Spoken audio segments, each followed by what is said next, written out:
many of you know, this is our monthly event dedicated to fostering growth in professional, personal, and spiritual lives. It's great to see so many of you here tonight. I also welcome any Christian students. I know there's a few of them around here. You're also welcome. It's only Christian seniors that were invited, so I know you're on the cusp of graduating, or maybe you're just here for free food or beer. Either way, we're glad to have you. Oh yeah, you might have noticed a slight uptick in email notifications lately. Let's just say our enthusiasm for Artifex is maybe spilled over into your inboxes, but just before you start thinking I'm very desperate to hear from you, I'm not, I apologize. We just want to make sure that you guys are well informed about when the next events are, so bear with us. Looking ahead, we have an incredible lineup of speakers this year for the next 6 months that are lined up, starting with our very own keynote speaker, Sean Garvey. And the caliber of speakers we have is very stellar, so please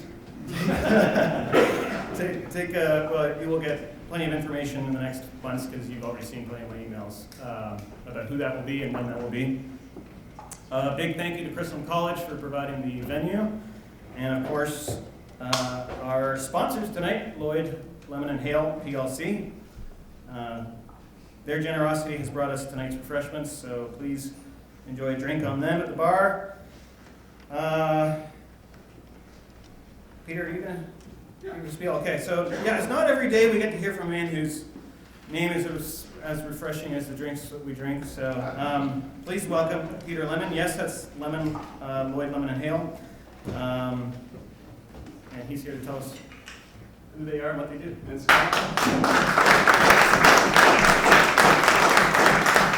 Scott Lloyd is already gone, is that right? Scott Lloyd has left the building. So you guys, I think most of you have met Scott, but Scott's been here for about the last 10 or 11 years, and he was working with the Knights of Columbus in the General Counsel's office, and then he was tapped by Trump in the Trump administration, and worked there until he was crucified for his pro-life stances, and so then we got to have him take on a lot of folks who had been damaged by the vaccine mandate and had lost their jobs, and we're still working on that stuff. So I met Scott a little over a year ago, and we kind of joined forces because I was kind of semi-retired, and then a few months later we met Dana Hale, and Dana had just recently retired from a lot of work in the DC area. So I just was doing the math, and next year I will have practiced law for 40 years. So it's hard to believe that. So if you expect good legal advice, you're probably not going to get it because I'm probably too senile to give it. But so let me tell you a little bit about Dana, because she's not here because she's a she. Dana is a seasoned employment law attorney, and we don't have a lot of that around here. She moved to Front Royal with her husband in 2021. Jim Hale wrote for LifeSite News until recently. Now he's working at the Arlington Catholic Herald. Pretty cool. He's really enjoying that. She graduated from UVA Law School in '99, worked at McGuire Hoods and Paul Hastings, which are both national law firms serving Fortune 100 companies. Then she was in-house Associate General Counsel for Capital One for 15 years, and she joined us last year. So she just brings a wealth of knowledge about employment law and HR.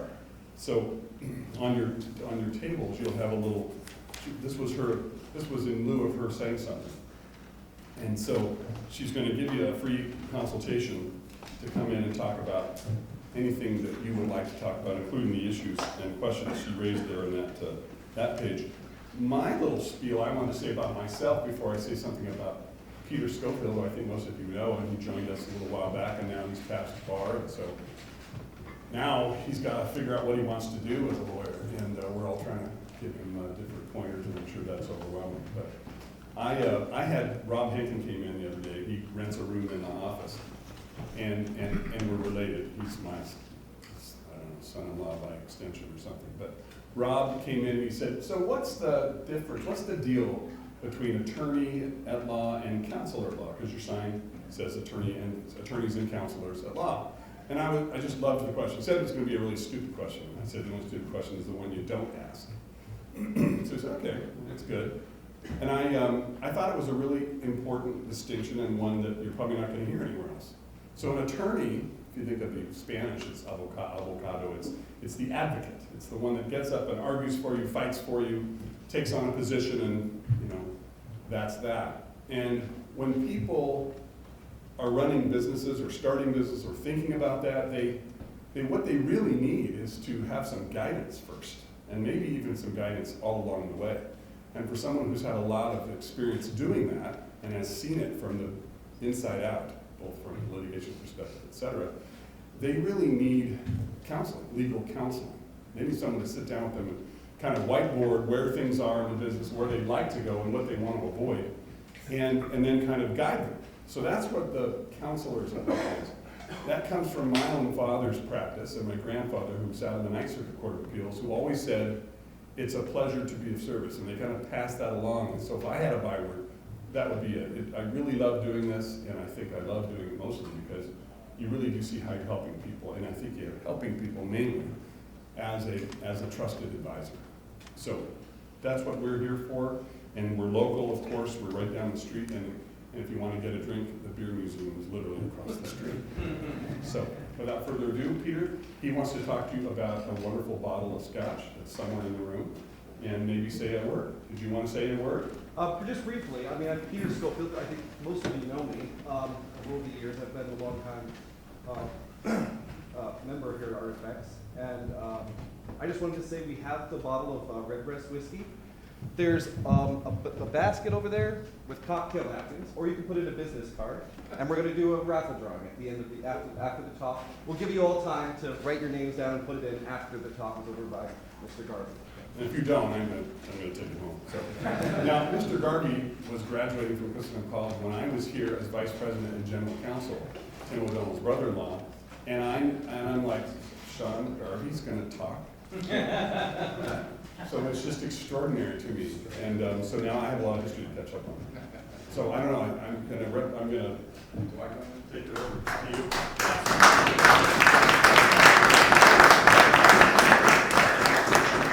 Thanks, Peter. Appreciate it. Okay, Sean's topic of choice tonight is investing in miracles, our world's need for the unique gifts of Catholic entrepreneurs. After his presentation, we'll open it up for some question and answers. So think of some good questions to give Sean. As for Sean, he's more than just a speaker. He is a serial entrepreneur,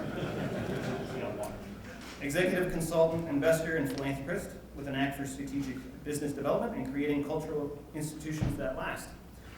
Sean's commitment to helping others build impactful, value-driven enterprises is nothing short of remarkable, and on top of that, he's an all-around decent guy. Or so he tells me. So let's hope he lives up to his own billing. Gentlemen, please join me in welcoming Sean Garvey.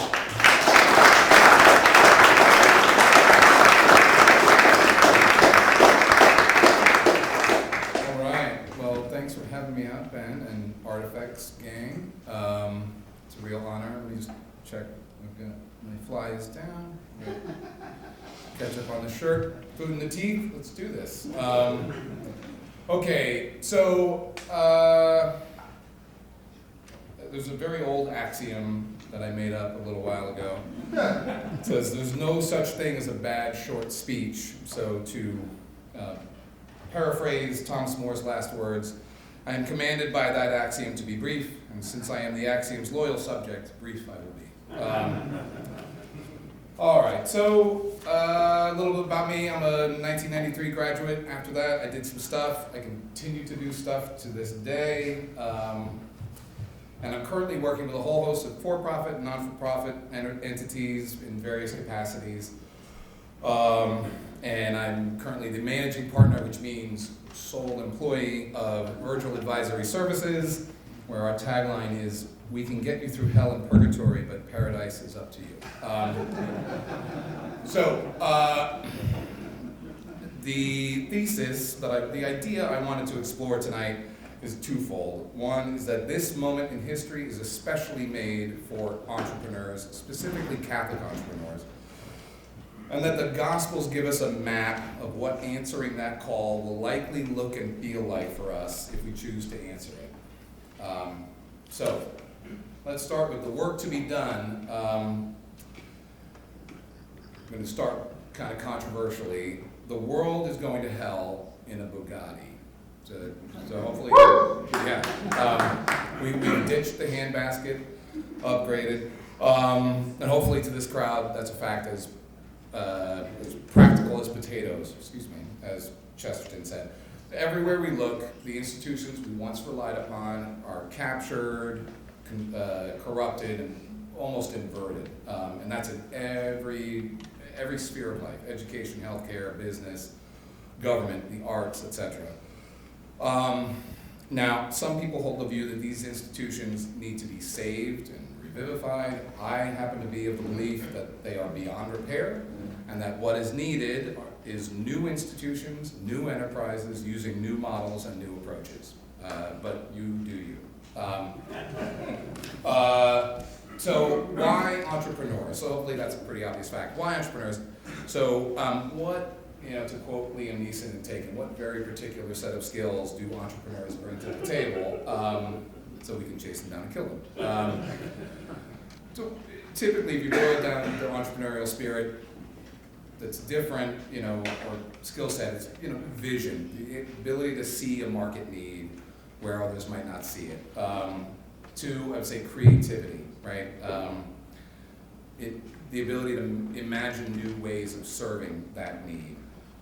Also, especially if they've been involved in startups, practicality. How do you make the pieces of string meet when they don't meet, right? How do you do with not enough whatever? And then obviously boldness, like either the hubris or the stupidity to try it, and persuasiveness. People, typically entrepreneurs can shine a light on and get people excited to see that need and to help it. So those are how I would kind of categorize the skill set of entrepreneurs. Now, admittedly, these skills don't directly address the content that's needed, that our society needs, but they are the kind of supporting skills or the meta skills that every endeavor like that would need, right? And I'll talk a little about some examples later on. So, but why Catholic entrepreneurs? And I do include that specifically. So let me say a little bit what I'm not talking about. I'm not talking about tonight building a business along Catholic lines. I think that is very, very important. I think it is hugely beneficial to everyone involved, and it's a fine and noble pursuit, and we need to do more of it, but that's not what I'm talking about tonight. The other thing I'm not talking about is kind of the facile interpretation of the parable of the talents, right? Where it's like, well, I'm going to make a lot of money so I can do a lot of good with the money. And, that's the loud part. That's what the people say out loud. And then the soft part is, enjoy all the adulation I get for being such a great guy and being a philanthropist. In my opinion, my humble opinion, I'm working on humility, I think that's it's a bad rationalization for greed, and it kind of sets the table for pride. So I'm not talking about that either, and that's fine. I have no problem making money. Just remember, to whom much is given, much is expected. So give your money away. But that's not what I'm really talking about either. What I'm trying to get at, why Catholic specifically? I think if we're practicing Catholics, we have or should be acquiring 3 distinct things that give us a leg up in what's needed in this moment in history. One is we should have a different store of riches. A lot of the needs out there that I'm talking about don't scream wealth, right? Oftentimes they scream the opposite, but they still need to be attacked, they still need to be addressed. 2, I think we have or should have Norse, what Tolkien called Norse courage, the creed of unyielding will, which I think he illustrated beautifully in many ways in The Lord of the Rings, but he spoke to directly, and I'm going to quote him, in a letter to his son, said, "I am a Christian, and indeed a Roman Catholic, so that I do not expect history to be anything but a long defeat, though it contains some samples of glimpses of final victory." And I think when we have that mindset, we are completely fearless, right? And that is very useful when you want to strike out and do something new. And 3, true humility. I think, obviously that's the, what do they say, the handmaiden of all the virtues? Something like that. Anyway, come on, you all went to christening.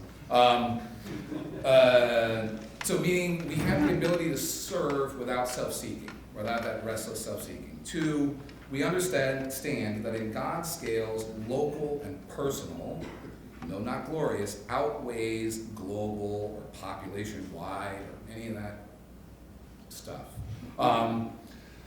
And thirdly, we know that Christ is the true author of all the good we do and the giver of the gifts we use to pursue that good. So it's not about us. We should be able to put 2 bullets in the back of our ego every day, in the back of the head of our ego. So those 3 things, I think, is why this moment is particularly well suited for Catholic entrepreneurs. So one of the mysteries of our faith that has been captivating me in my approaching dotage is the fact that God has assigned me and you an active role in salvation history, which is simultaneously staggering and laughable. If you think about it, I am who am, guides the chosen people through the desert, truth himself takes on flesh in the incarnation, establishes a church to teach all generations everywhere, bestows his superabundant graces through the sacraments, guides us at all things at every moment to the good of those who love him. And Sean, take it away. So it's a jarring thought, but it's true. You look at the Bible, and throughout Old and New Testament, God seems to not, sometimes, but only choose the unqualified. Abraham, our father in faith, was infertile. He was an infertile homebody until he was 100. Moses, the spokesman of God, had a stutter. St. Paul, the apostle to the Gentiles, hated the church. St. Peter the Rock was emotionally incontinent. So why not me, right? So, and I think that when we look at the Gospels, particularly the miracles of abundance that I call them, what I see is that they only occur after 2 prerequisites are fulfilled. So 1, a normal everyday person has to act in faith to do something they know is materially insufficient to the problem. That's the first thing. And the second thing is they have to look like an idiot. They have to do something that is objectively ridiculous. So, imagine that we're in a boardroom problem solving, right? Brainstorm, okay, problem, wedding feast, they're out of wine. Okay, great. First thing, fill those jars with water. Okay, that's not gonna help. But that's the first step. And then, okay, did that, awesome. Take that to the sommelier, have him try it out. If I'm there, I'm okay, boy. And so, but that's when Christ provides the superabundance. When we do that act and we're willing to look a fool, that's what he does. Feeding the multitude, problem statement. All right, no lunch, thousands. Got it? Go. Give me your lunch. That's not gonna help. Okay, got it, thanks. All right, now you feed. But that's the pattern, and that's when the superabundance comes. And I think that's what, when I think about it, I can conclude that, mysteriously, I have a role to play in salvation history despite my manifest disqualification. The role Christ wants me to play is to be his lead investor. You go first, give me your lunch, fill the bottles, fill the jars of water. And that ultimately my contributions will require radical faith, maybe everything I have. I imagine that boy didn't have much more than 5 loaves, 2, I'm not. Anyway, whatever, you know what I'm talking about. And as T.S. Eliot said, Christianity is a condition of absolute simplicity costing not less than everything. So require radical faith. It's going to be insufficient. Whatever step I take, it's going to be insufficient. And that I'm going to look ridiculous. So I can count on that. So I'll hearken you back to why I think Catholics are particularly well suited for this moment. Because we have to be willing to look ridiculous, willing to be insufficient.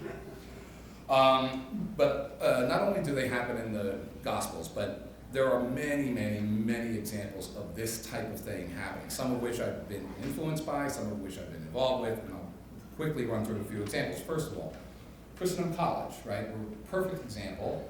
Started by what you might kindly call an unlikely team. I'm pretty sure any typical investor would have laughed them out of the room, right? But here we are, and we all shelter in its leaves, branches. And even before that, Triumph magazine, I know some of you probably have heard of it. It's a failed magazine, but like so much good came from it, right? So God even works through our failed attempts. So keep that in mind. But here's some more personal examples that I happen to be tangentially involved with. So one is, I'm sure you've all heard of the CLT, the classical learning test. I happened to run across those guys early on, and I love the idea, but I'm like, you can't take on the college board, like you're insane. Who are you? You're not even, like, he was an SAT tutor. Like, that's the dude who started.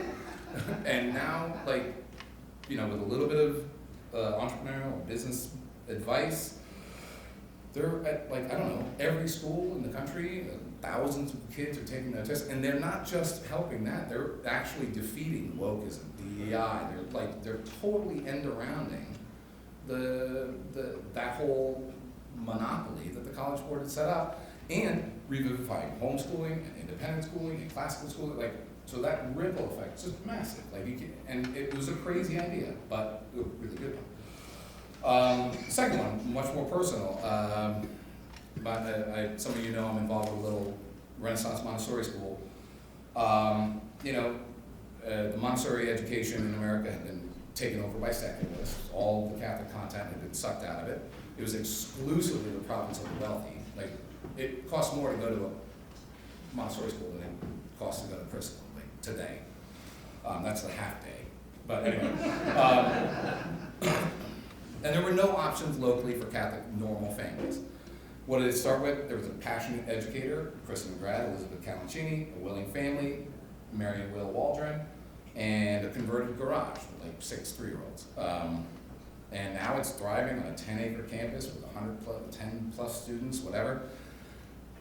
I was asked to be on the board. Like, I had no education experience except getting kicked out of schools. I had no experience in Montessori, but they helped with whatever I could, you know what I mean? Like, so it's just amazing what God can do. And then the last one is the most bizarre and also kind of the coolest.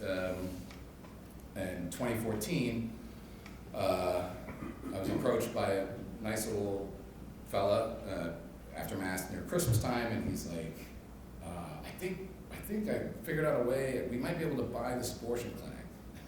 Merry Christmas. So I go home to the wife and I'm like, hey, honey, remember when we planned all those years ago about buying that abortion clinic? Well, anyway, so that was just a crazy idea. Like, you can't do that. It's crazy, whatever. But it worked. Like, so we did what we did, and we hustled around and be quiet, whatever, and we closed it. Ta-da! That's amazing, right? So the last abortion clinic in Manassas is closed. Awesome. But then we were dumb enough to be like, hey, we have a clinic. Like, we should do something cool with it. Like, I don't know. Like, so we went around, tried to find people, like, let's do something like a pro-life OB/GYN or something. Finally found Art Bennett, and I think he's going to be one of your speakers coming up. And pitched him on the idea. I literally said, hey, Art, I have a crazy idea. We kind of feel like the dog that caught the car. So do you want to do something in this clinic? And so we worked with him and partnered with him, and now there's a free clinic. And it started open 4 hours a week with 10 maybe volunteers in one location. And today it's open 80 hours a week, 2 locations, serving thousands of patients via tens of thousands of volunteer hours from hundreds of medical professionals. It's great. It's amazing. Miracle number 2. And like BBM we still exist, but all we do is own the building, pay them exorbitant rent. No, I'm kidding. And we help generate local donors to help defray the cost. Like, so that's that's the kind of thing Christ does when we're willing to be the steward at the wedding, you know. Like, so anyway. I do want to say one last thing. There's something misleading in all those anecdotes.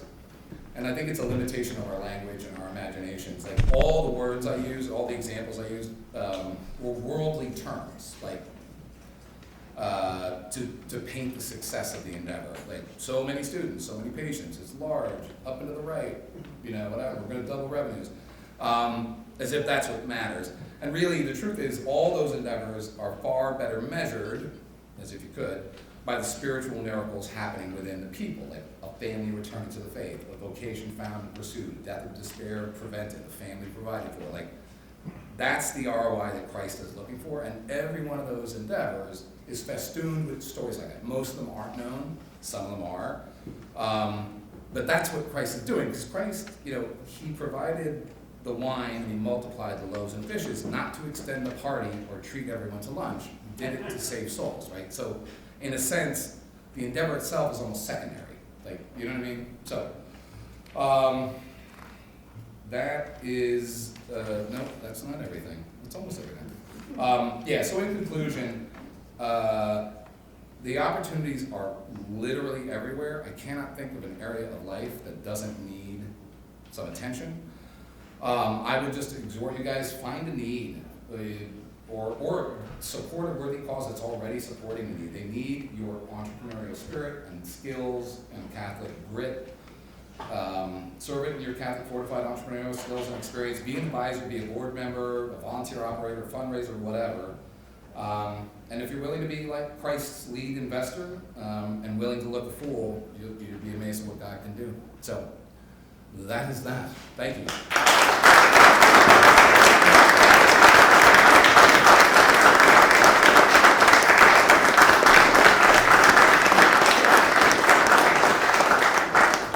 I sit down now? Do I stand here? Yes. So, you probably have given this some thought, but listening to that, I guess the thing that comes to my mind is I'm sure these, like so many opportunities have been presented over my life, and I probably missed so many of the ones you're describing, some of which you have seen. Where does the virtue of prudence fit into that?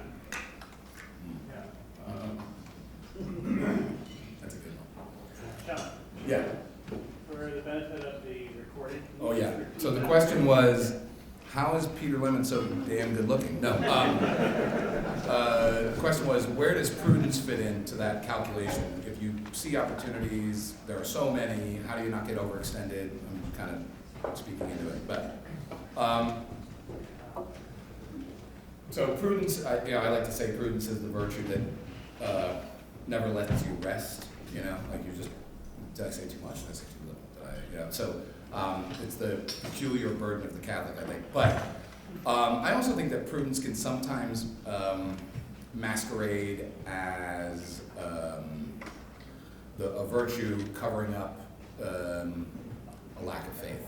I hate to say that, but in my experience, I guess it means something. Anyway, in my experience, when I felt that it was God's will for me to do something, He lays it out. It's perfectly clear, but a big chunk is missing, and it's typically money. Maybe because that's where my heart is, and I need to grow that way, right? But that's the act of faith. Like, okay, I don't know if it's going to work. I don't know if it's going to be successful. I know what I can give in prudence. I can't give everything. I can't drop everything. If you just drop everything to drop everything again, But I think that gap is always there in these type of situations. I'm not suggesting that you build business plans that are like, okay, and then God delivers the money. But as far as like these type of endeavors, it's never going to meet. You're never going to have a tight. You're going to have to step out in faith. If it's too tight, then you're just the American Cancer Society, right? And I don't know what they do, but they make a lot of money and they got no problem doing whatever it is they do, and they have $500,000 or $500 million in the bank. What I'm talking about is far more grassroots, and I think the further we step out, the more Christ will do. Does that make sense? Like so I'm not belittling prudence. But I like C.S. Lewis's measurement of charity. It's like, if you're giving what everyone in your class is giving, you're giving too little. So that's my answer to that. Thank you. Thank you. Yes, sir.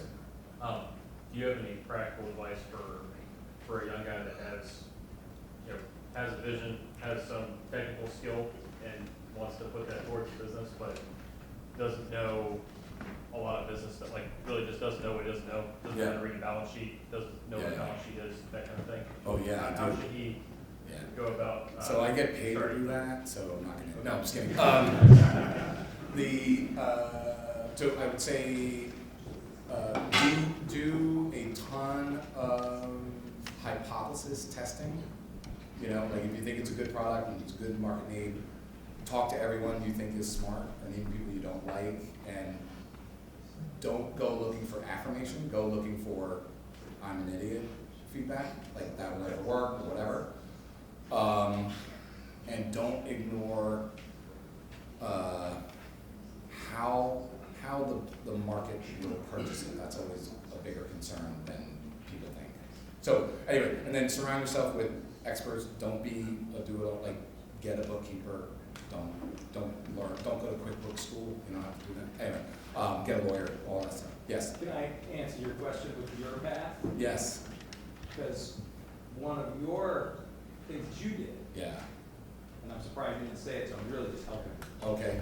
is Right. you work for other people and realize I can do this. Oh, sure. Yes. And so that's why I'm. Yeah. Looking for a job. Yeah, no, that's a great good, so Yeah. that's a really good point. When I started my first company, I had literally no idea what I was doing, but I was working next to guys who were billing out at some obscene rate per hour, and I'm like, these guys, I'm not that good, but those guys are not that good. So that's what convinced me that it was possible. Yeah, but it sounds like you've got the fire to do it. You just don't know what to do. I feel like, I wasn't I'm slowly learning how to do some of the things, but I do have friends that are also trying to start businesses. Yeah. Don't know anything. I would say the best thing I did was recruit people who are smarter than me, which is not that hard to do. That is huge. A lot of guys need to be the smartest guy in the room, like tell people what to do, blah, blah, blah. Like, you can do that, but you're not gonna get anywhere. So, anyway, that's my answer. But we can talk more later. Thank you. I'll give you my card. I don't have any cards. Anyway, any other questions? Was that good, huh? All right. I got another one. Okay. Sorry. Because it's a very creative talk. I've never heard anything really like that. So, the thing that stimulated for me is you've got all these. You got a main job you do. Which in my case, I'm a lawyer. So I have a main job I do to provide for my family. And what I'm hearing, at least what's resonating in my brain, is there are a lot of smaller projects that need an entrepreneur's skills to be brought to them. Give me an example of that situation, because that's, I think, probably most people's situation. Sure.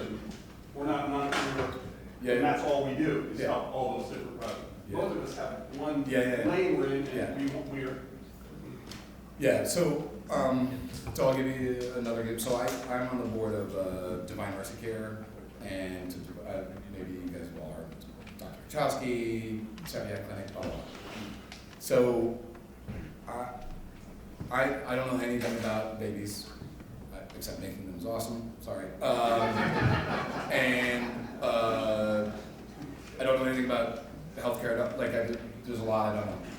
But my main job on that board is to help bring a little bit of structure to the planning without ruining the mission. Like, his mission is radical, right? Like, when you talk to Wachowski, he's like, he has separate board meetings with Our Lady. So, and she's like, you gotta serve the poor, like 35% of your people have to be indigent. You're like, okay. So he's already in this incredibly hostile culture of death. The reimbursement rates for helping women have safe pregnancies are awful. They get worse if they're high risk. So the revenue is going to suck, and half your population is going to be the industry, right? So so what I try to do is use my experience to be like, okay, so here's what we can, like, this has to run well, this is what we need, this is the gap, this is how close we can get we're doing everything we can to make these pieces of string meet. Okay, and now we know we need $1 million more of string, or whatever it is, right? Okay, good to know, right?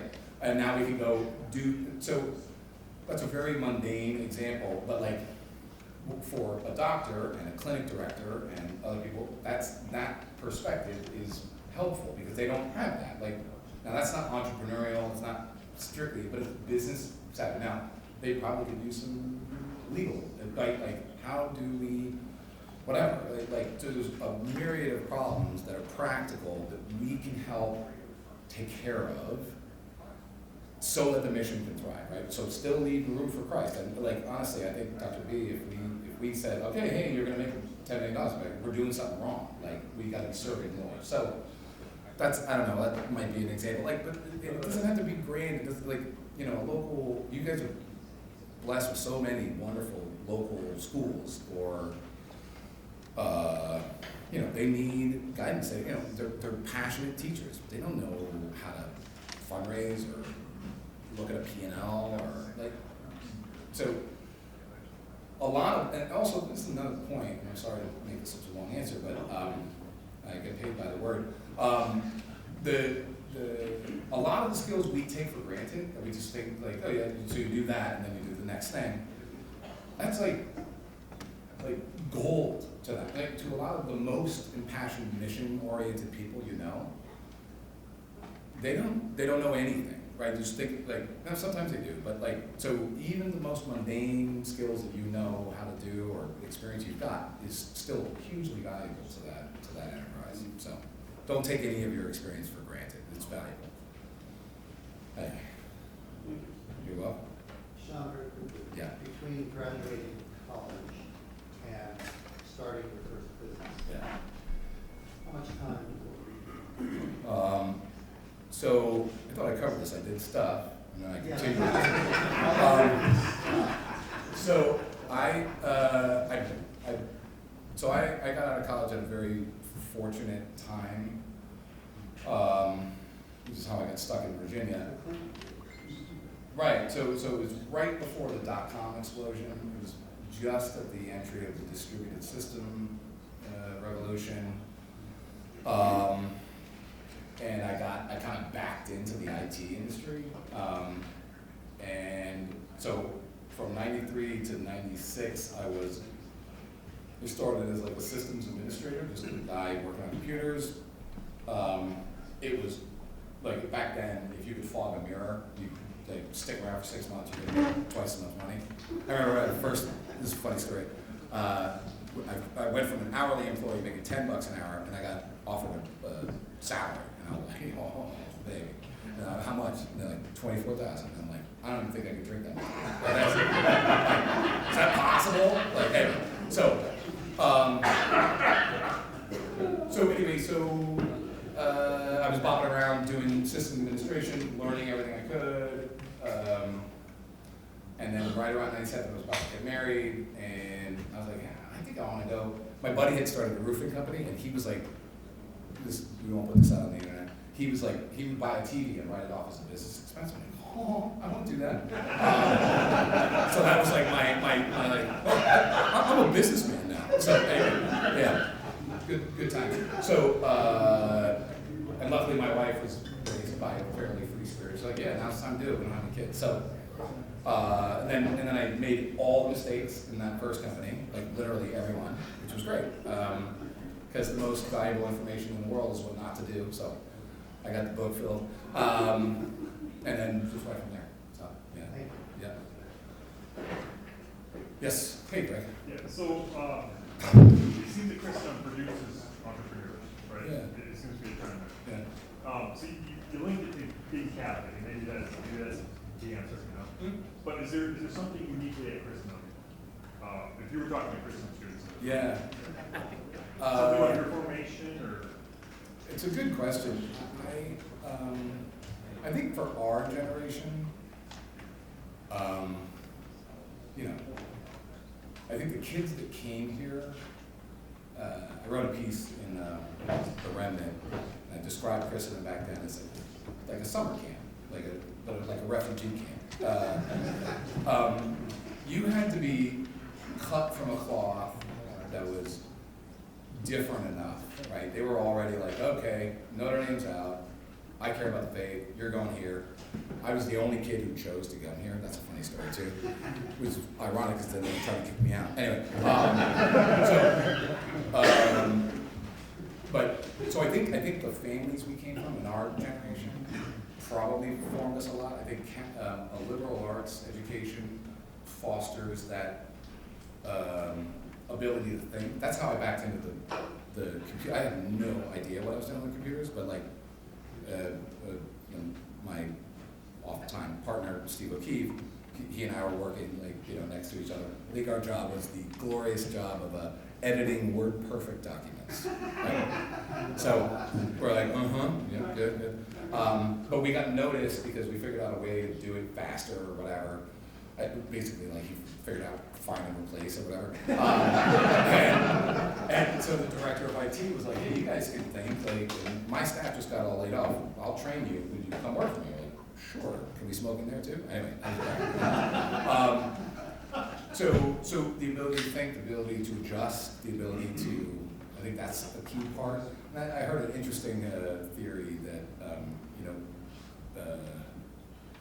just today, where if you want to have a semi-traditional, if you don't want to be stuck in the dink world, like double income, as few kids as possible, you've got to kind of think outside the box. Like you can't, you know what I mean? If you want to have your wife at home and your kids raised with a mother in the house as opposed to outsourced, you're not going to get that punch in the clock at wherever, right?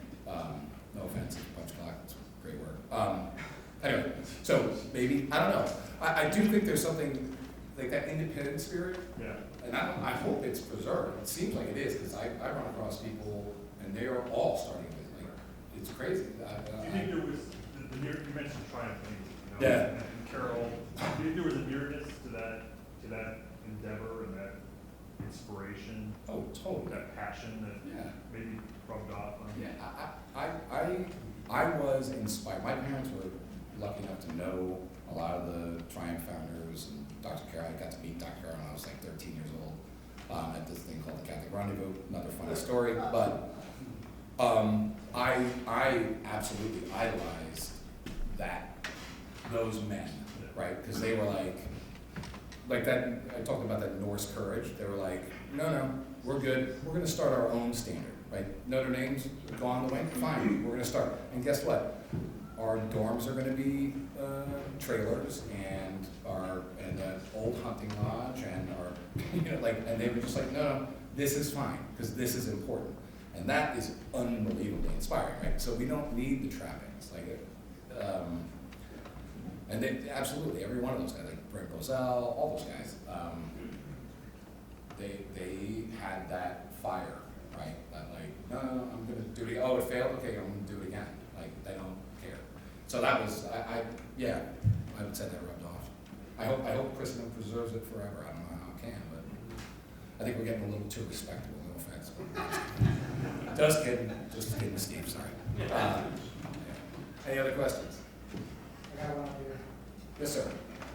So, in a world that's getting more and more polluted by AI and technology and stuff, the world of my grandfather and my father even is kind of losing its touch where we can market ourselves and provide solutions and be a source of knowledge because they can just streamline that and go to technology. So having the Catholic courage and saying that we can go out into the world and trust in God and everything. It sounds very, very appealing, to my Catholic psyche, but the world doesn't agree with that because they just want to cut the middleman, cut costs, Sure. save money. So in a world that's going on like that, how do you market yourself as a source that is a problem solver Right. that is better than,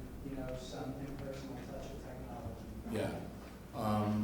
So I have not been repeating the questions, I apologize. That was a long one, but basically, with the ascendancy of this immense, crazy technology that seems to be replacing human expertise, how is it possible to stand out and make a go of it?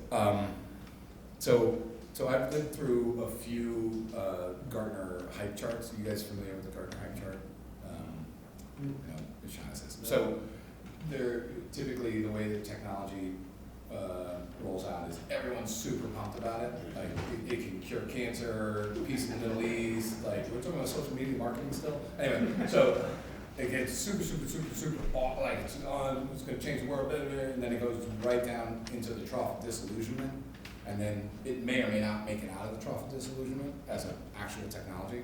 So one was distributed systems, the other one was social media networking, the other one was the cloud, right? So we both lived through that. And AI is right now, as you might imagine, like right on the top of that thing, right? And it's not even really AI, like whatever. But that's kind of my point. There is like the architecture is great, no doubt. The architecture, not so much. So, and that's where there's money to be made there. So, the first guy who figures out what's broken with AI, by the way, I think I happen to be that guy. Anyway, no, I'm just kidding. So the hype is always like, oh, we're never gonna need humans again, right? And hey, guess what? There's a whole new industry, right? Like cloud. Cloud is a perfect example, right? Oh, no one's gonna have a data center. All the computers are gonna be in the cloud. It's good, like it's gonna be amazing. And guess what? They all ended up in like Prince William County. And there's a whole industry of cloud services. Do you know what I mean? So it just shifts, and there's always the need for human intervention. The big problem with AI is that because people, I'm sorry to get geeky, but people think they buy the architecture and the hype. They're trying to deploy it, and these are big companies with huge budgets, right? Because they just have a mandate. Figure out that AI stuff. So they take it and they're like, and they waste bajillions of dollars, but they send a market signal, so more and more AI companies are flooding the market with, whatever. And the problem is the use case is not particular enough. Like AI is amazing if it's like laser focused at this particular thing, right? Now, if you know that, and I just told you that, so hopefully you're paying attention, you're ahead of the mark of what most people think AI is. Like you're like light years ahead of what most people think AI does. Just like that one piece of information. And if you were to study it, if I were to study it, you'd find out more and more how it's going to actually be applied. You know what I mean? And that happens every technological innovation creates more opportunity, although it's billed as like destroying humans.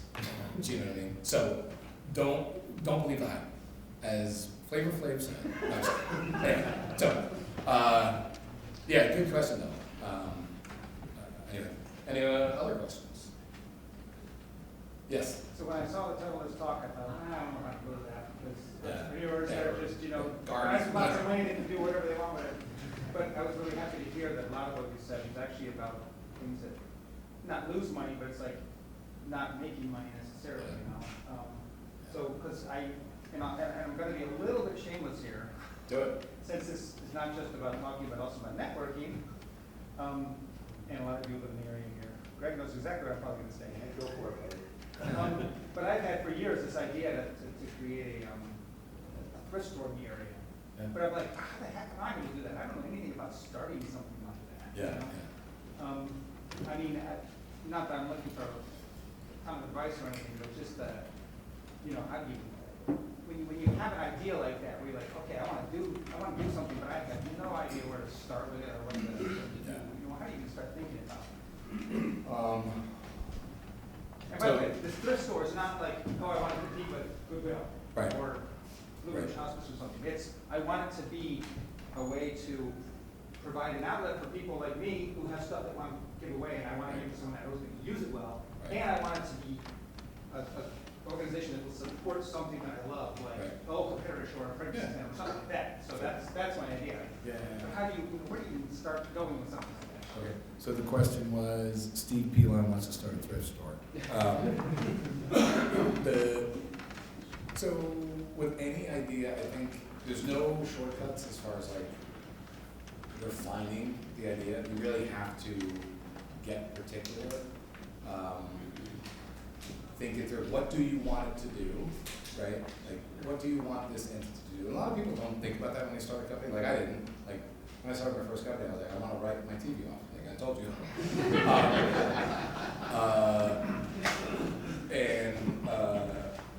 And that's a bad mistake. Like I got lucky because it was the late '90s. I ended up getting out. Nobody got hurt. Made a little money, but that taught me like, okay, so you really got to think it all the way through. As far as just starting business, okay, we're gonna start here.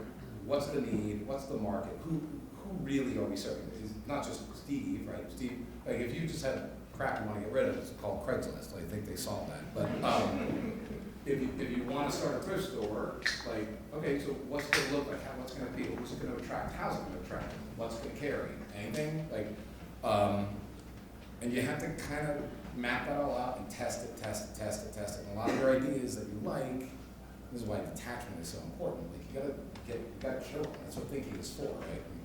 Oh, this is a good idea. Like, whoa, bad idea. Do not open the beer while you're driving. Just don't do it.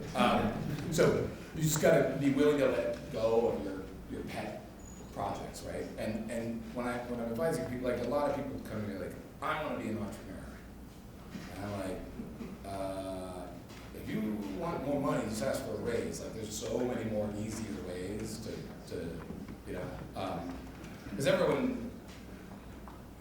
I was talking about this with somebody about like what makes people do this, and it's not money. Like it's just not money. I don't know what it is. It's like independence. It's something, but it's not money. It's some sort of passion or problem with authority. Anyway,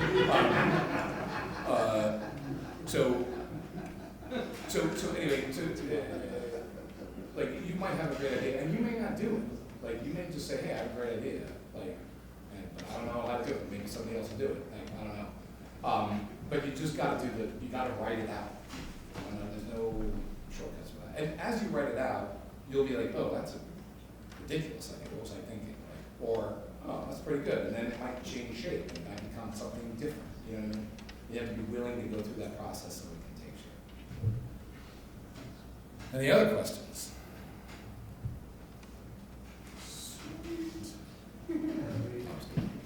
Yeah.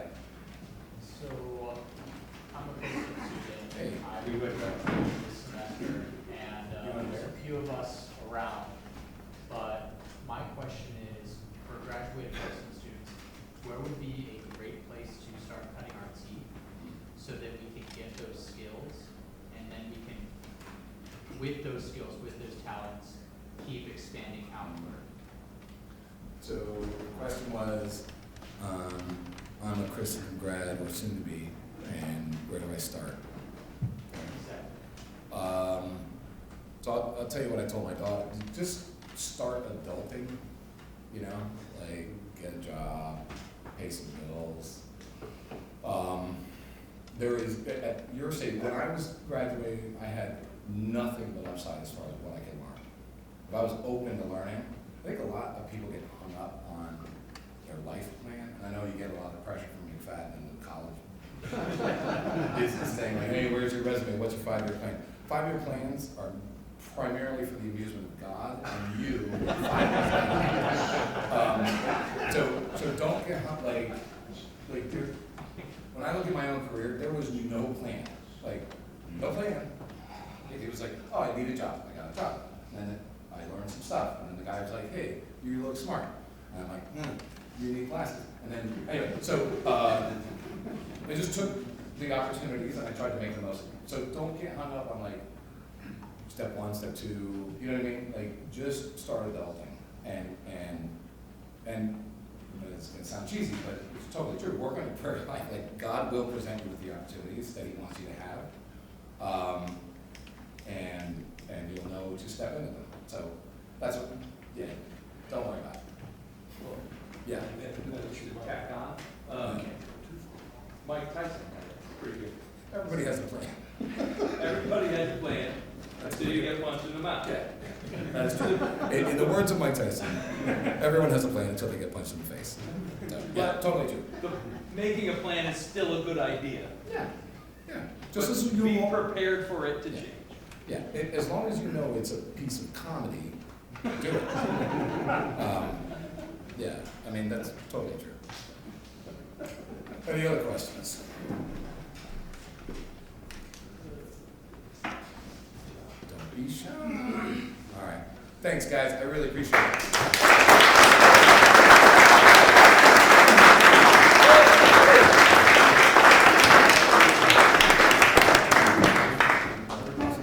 Thanks, Sean. Speaking of plans, I did have a plan to, it's actually here in my notes. And Sean a gift for coming out tonight, but I didn't follow through with my plan and get the gift. So I went ahead and put your name in the raffle, so maybe you'll get a gift tonight.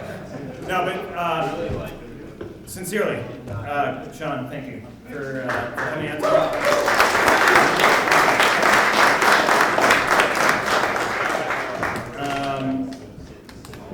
Looking forward, we've curated